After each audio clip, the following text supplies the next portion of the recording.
welcome. This is the beginning of a new series. And you might think, wait, you have a lot going on already. Well, you probably won't be thinking that because this is most likely the first time you've come across this channel. Yeah, I'd have a few other things going on. I also have this to repair and clean, which I haven't even touched because it's not really an enjoyable thing to work on, honestly.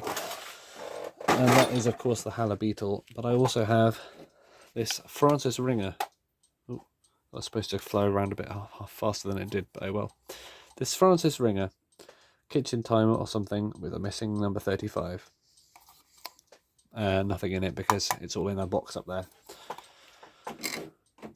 Also, I found out that Sweetheart International, the maker of that plastic tub I've got the Beetle parts in, is an earlier name from the 90s or something for that. If you ever go to McDonald's or KFC or something, and you get a Coke in a paper cup with a plastic lid, one of the one of the things, the paper cup with a plastic lid, and it says now this is Finnish, so I don't know how to pronounce it. It's Huhtamaki or something. Huhtamaki, something like that. It's a weird name. Huhtamaki, something like that. Well, that is Sweetheart International. They changed their name to Sweetheart International, then changed it back to Huhtamaki again for some reason. I quite like Sweetheart International. It sounds a bit odd when it's in a plastic cup manufacturing thing. They don't actually make sweets or anything or ice cream like I thought it would be in a big ice cream type tub. They just make the plastic things. So yeah, maybe that's why they changed it back, because they thought, hang on, what do these guys think we're doing? I don't know. That's something for Huhtamaki to answer, which I doubt they will. So yeah, TEMCO Electric. TEMCO is what is it? Contraction? Yeah, abbreviation, I guess. I don't know. There's a particular grammatical, linguistic way of putting it that is two words joined together. Not really a portmanteau, because that's the start of one and the end of another, I think, isn't it? This is the start of multiple words. It's telephone manufacturing company. So it's a semi acronym, and big TEMCO there. 200 to 250 volts, we should be fine. AC 50 cycles, that's what they have in this country, not 60 like America. Set hands by this knob. It changes the time on the front. You don't need to pull it or anything, just set it. But this is the interesting part. To start, roll knob in direction of arrow S. Now this is it's in the same family as the twiddle knob type electric clock starting system. But instead of having a twiddly knob, which you do that, it actually has half of it shrouded by this Bakelite, and you do that. I suppose that protects it from getting rubbed up against the wall when you put it on like that. Maybe otherwise it'll stop the clock, wouldn't it? Because that's literally the end of the rotor there. Made in England by the Telephone Manufacturing Co. Limited, Type Mark V. I think that means this is the 5th incarnation of this movement. Also, it has this cardboard piece around there, and that is because it didn't have anything there when I got this. But I found on the internet that the originals had a black, probably Bakelite or something, thin piece of plastic around there, and mine didn't. So I thought, well, there's a gap there, and it'll be nice to have it looking like it probably should. So I put a bit of cardboard and painted it black. I didn't paint it, I sort of coloured it in with a felt tip. I think painting it might actually be a good idea to get a solider black. But yeah, that's something for the future. Anyway, this is enough talking about subject matter.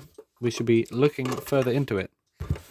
So, first question, whenever you encounter something that you want to open up, is how to open it up.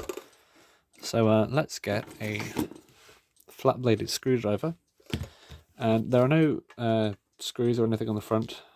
There are on the base, but they don't do anything. They just hold the feet on the case. And this case is in immaculate on the sides anyway. Look at that reflection quality. Bam. Yeah, on the top it's a bit sort of, well, gone a bit odd, but that can be polished up, I think. So the whole movement is held in by these two bolts. So I'm just going to unbolt it. This is too big a screwdriver, really, isn't it? Oh well. Sure the clock doesn't mind.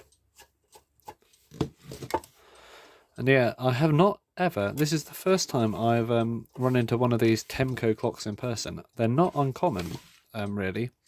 You see them a lot on eBay and on the internet. Probably second to Smiths. No, Metamec, probably the most famous electric clocks here. But definitely in the top 5 synchronous clock makers. Let's pull this out of there. And now we are out of the case. So this is a solid piece, if not welded. Yeah, it's a welded, actually. It is a welded case, which is very, very nicely done. I'm honestly really impressed with this. It's an excellent piece of metal work. Not that I have much metalwork experience to judge that. But let's take off our cardboard bit there, which is just crunchy nut box or something that I've cut open. And this is the whole thing of it, really.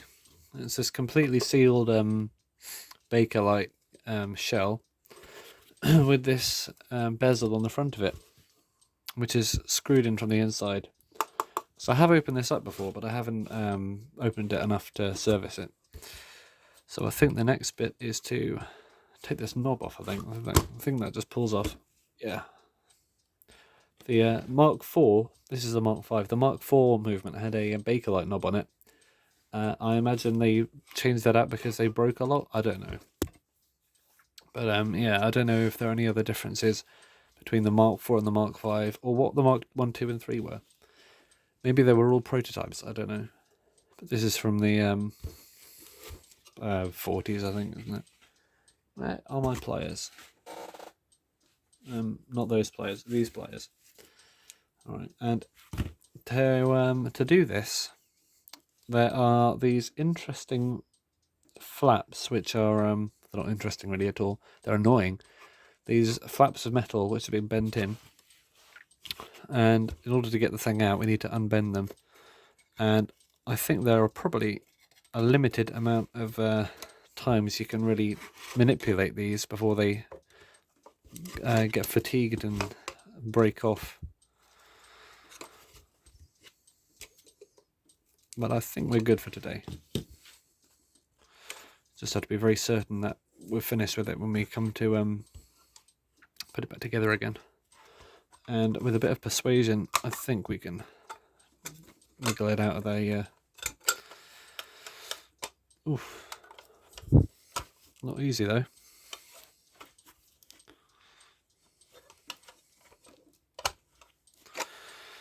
Yeah, put it in one side and the other side wants to come out.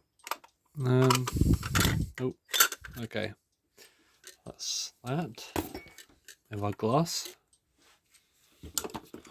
And this is the next step, I think, taking these hands off. Do these come off just by fingernail? Oh. Well, you might want to use a screwdriver or hand pullers yourself, but on mine they just came off from the fingernails. But I understand that's not always the case. And it looks like someone had been at this with a screwdriver before, because the paint around the hour hand is all chipped. And that wasn't me, by the way. It was like this when I got it. Although, it is not easy to get this thing off. I wonder if there's a way to do that without damaging anything. Let's try putting a piece of wood under there.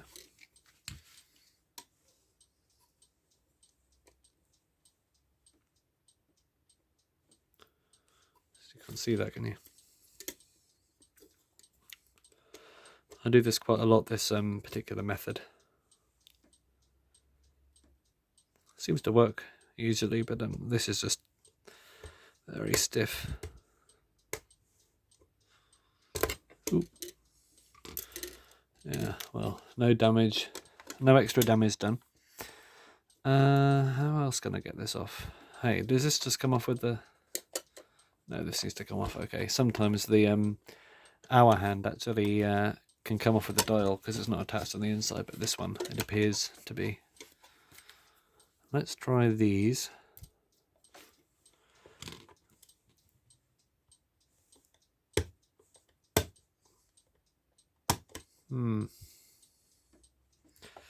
Yeah, ideally you want some actual hand pullers, which are a tool that I don't have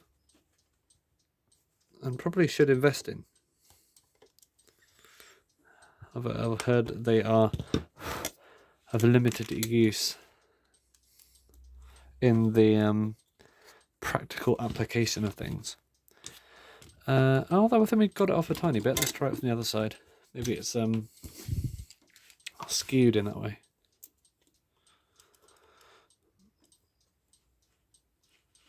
Yeah, it is coming off slowly.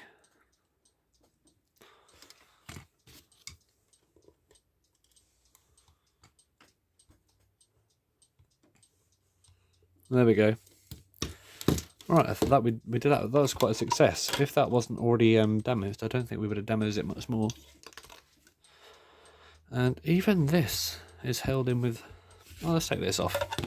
I doubt this is actually an essential thing to do, but it would be nice to completely disassemble this. So I usually like to do that. If something can be taken off, then I will try and take it off. Trying to lose these. If you're new to this channel, don't be surprised if I lose stuff, because I have a habit of doing that.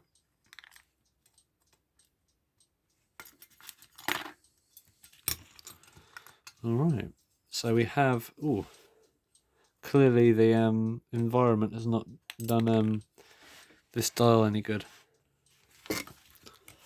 Yeah, it's sort of gone peachy. It used to be sort of ivory cream. Ivory cream. Yeah. That's cool though. Aluminium or something maybe. I don't know. Right, we have all 4 bolts. Okay, we are 12 minutes in, so I'll get this thing out of this shell, and then I'll call the video an end. So yeah, this is just a thin plate of metal now, and this is the last step, I think, in this. Oh, they are coming out, okay. In there you can see a little arrow, and that is, I should have said that earlier, that hole in the dial is for a telltale, and that's what that is. And if you look in there when the clock's running, the arrows will be moving around, and that tells the tale, I guess, of if the clock is running properly or not, because the arrows should be rotating in the right direction, so you know if it's stopped or somehow you started it incorrectly. Because I think these can be started in both ways.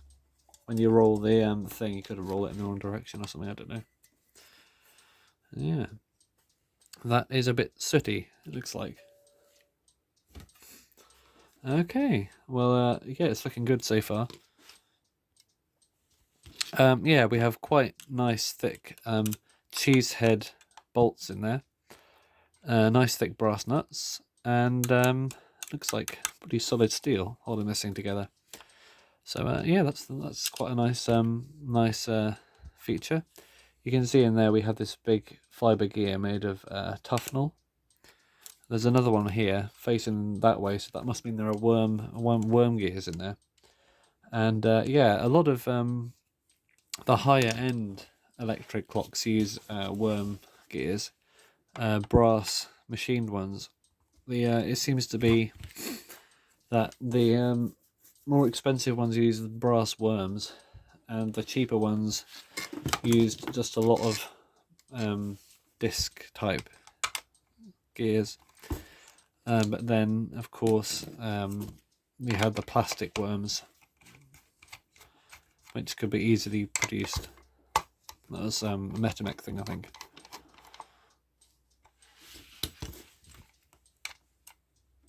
Okay, I don't think we need to take that off actually, but we did it. I think the 3 bolts around the edge actually hold it in the case.